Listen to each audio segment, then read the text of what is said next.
6 na loose firearms ang kusang isinuko ng ilang residente sa bayan ng Upi, Maguindanao del Norte bilang bahagi ng kampanya ng pulisya laban sa iligal na pagmamay-ari ng baril. Ibalita mo, Patrolwoman Judy Ann Alibo. Isinuko ng ilang residente ng Barangay Ganasi, Upi ang 6 na loose firearms sa Joint Peace and Security Team bilang patunay ng kanilang suporta sa isinusulong na kapayapaan sa rehiyon. Nito lamang 5 ng Agosto taong kasalukuyan.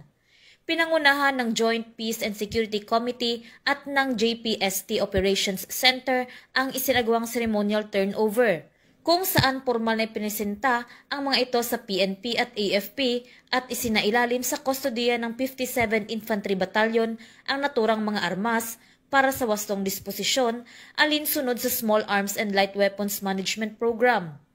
Mahalaga ang programang ito lalo na sa nalalapit na kauna-unahang parliamentary elections ng Bangsamoro Autonomous Region in Muslim Mindanao.